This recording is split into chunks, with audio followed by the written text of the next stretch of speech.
Jamendo.com.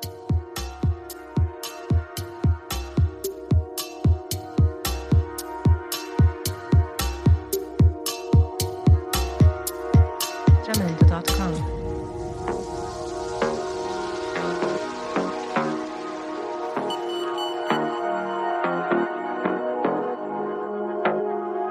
Jamendo.com.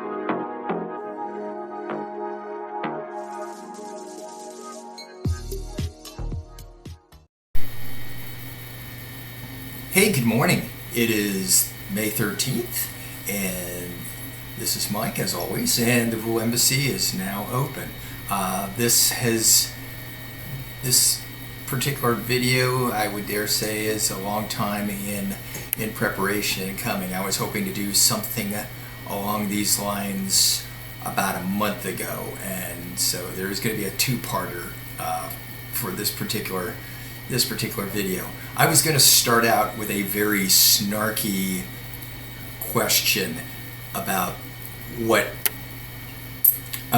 document is 90 pages, nobody's ever read, and everybody claims to know, with the answer being the USA Multisport rules booklet.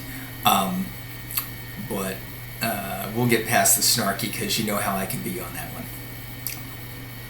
But I do want to talk this morning about the most commonly violated rules in USA Triathlon multisport events, specifically non-drafting events, and some of the specific changes that have come about because of the new rules. If you haven't read the new rule book, which came out in early 2023, I strongly suggest that you do.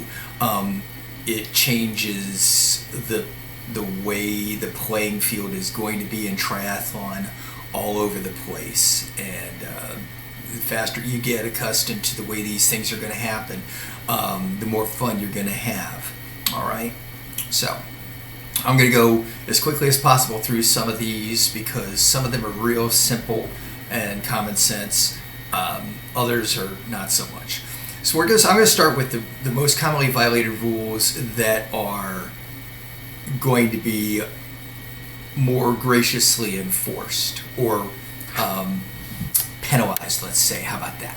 First off, let's talk about helmets and chin straps. Now, back in the day, it used to be if you didn't have your chin strap done up completely during the bike leg, you could end up getting a massive disqualification penalty. Nowadays, the rule is that the helmet must be worn and securely fastened at any time that you have possession of your bike. And I mean literally putting your hands on the bike, on the rack, and in transition until the point that you put that bike back in rack there. So you have to have your helmet on your head, securely fastened at all times. If you don't, and a technical official sees you, they will stop you and tell you, secure your helmet. This is what's known as a warn and amend penalty. So we're just going to get you for a couple of seconds to say, stop, you're doing something silly. This could get you into danger, right? Boom, move on. Go and sin no more. So that is probably the easiest and most common penalty that comes about in transition, especially if you're in a hurry or you're an experienced triathlete. So warn and amend penalty. Let's go on to the second one. Oh, by the way, if you're looking for a listing of the most commonly violated USAT rules, I will put the URL up here on the top, but it's on the USA Triathlon website, teamusa.org/media/USA Triathlon, and it goes into officials area, and it's called 8 commonly violated USAT rules. They will not be in the order that I'm talking to them this morning. All right. So let's go to the second one. Second one, unauthorized assistance. This is usually, one of those, oh hey, I didn't know I could do it kind of thing. I didn't know that my family member couldn't give me a water bottle on the run course, or that my friend couldn't pace me on the run course, or whatever have you. So no assistance other than that offered by race staff, including volunteers, medical officials, active participants may be used. Used to be, you could get nailed with a variable time penalty on that one. Now it's a warning event. Once again, if the technical official sees that somebody is helping you out, we're gonna stop you and say, don't do that. It's like, I'm sorry, you cannot help the athlete there. And if you continue to do so, we will have to assess a time penalty. All right. So it's a warn and amend. So let's move on to race numbers. Used to be, I think it was 3.4D or something like that. Used to be in the old rule book. You're still required to wear your race number at all times during the run. Has to be clearly visible at all times. And you cannot alter it in any way that prevents clear identification. Used to see people folding their numbers up and tucking it up underneath their shirt and stuff like that on run courses at races. So used to be variable time penalty. If I didn't see a number, I'd just look at their body marking and say, okay, hey buddy, or if I didn't see a run number, it's like, hey buddy, what's your number? Like 327. I was like, okay, fine, thank you very much. It is now a warn and amend penalty rather than a variable time penalty. If it's hiding up underneath the shirt, we're going to stop you and say, hey, where's your run number? Got to see it. Set it up so that we can see it at all outside of it.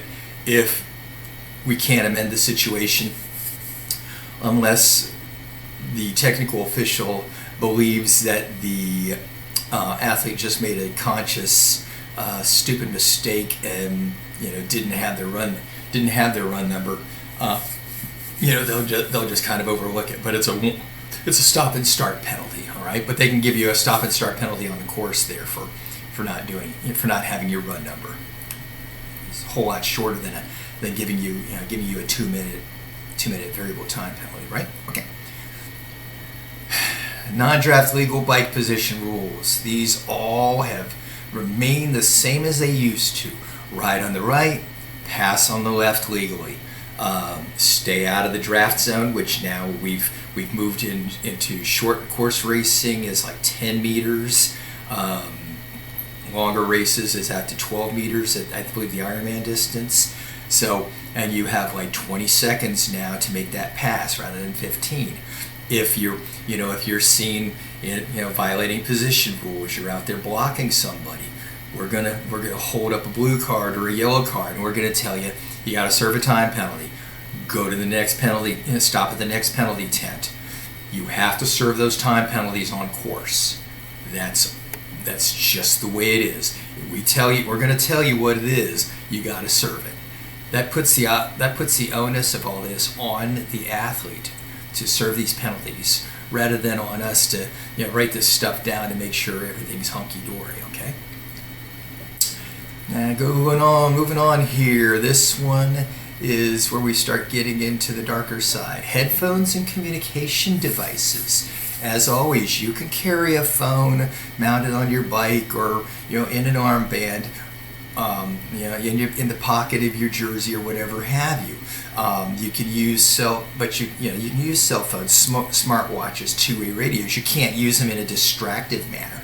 You can't take or receive phone calls. You can't send text messages. You cannot play music. We don't want you posting up on Facebook or taking photos or anything like that. If you use a communication device in that manner during competition, we can nail you with a warn and amend penalty. If we feel that it's something particularly egregious, you may end up with a disqualification, and that's up to the head referee to make that decision. But at the very least, you're going to get nailed with a warn and amend. All right. Now moving on to entire course. So you have to complete the race course in its entirety. No cutting the course.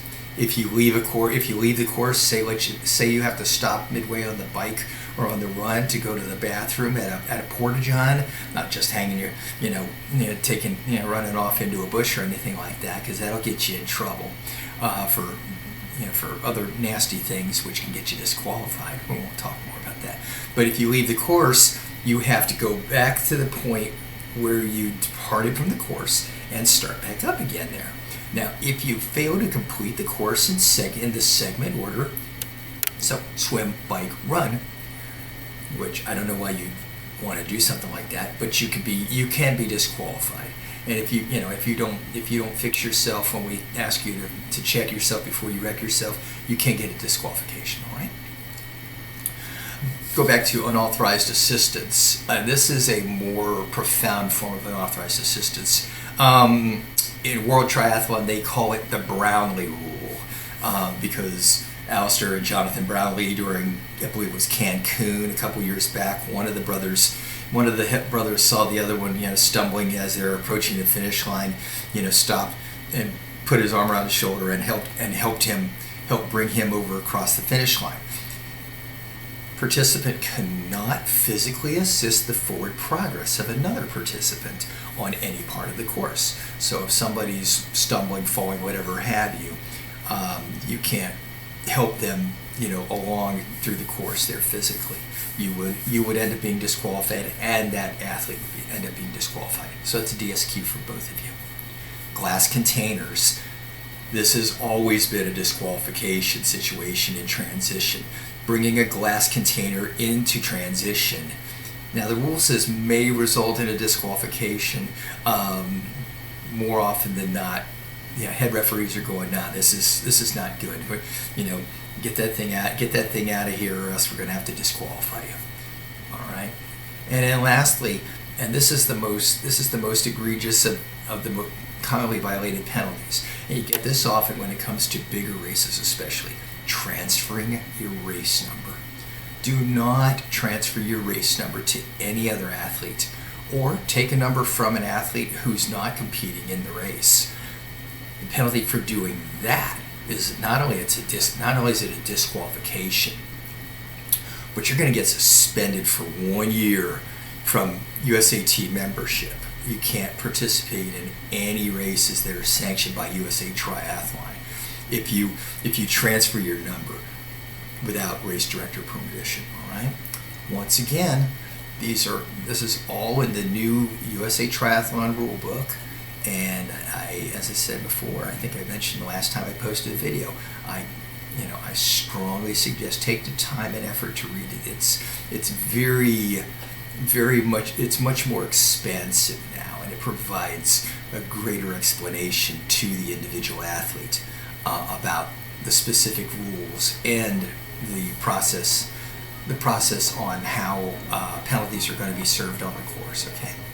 And I hope you're having a wonderful day. If you have any questions about this or any other triathlon-related, multisport-related rules, you can reach me on Facebook.com at www.facebook.com/USAT Rules Guide, or send me an email at gmail.com, michael.s.bowen@gmail.com. Have a wonderful, fantastic weekend, and if you get the chance, get on Triathlon Live TV and watch the World Triathlon events in Yokohama. Have a great morning. Bye-bye.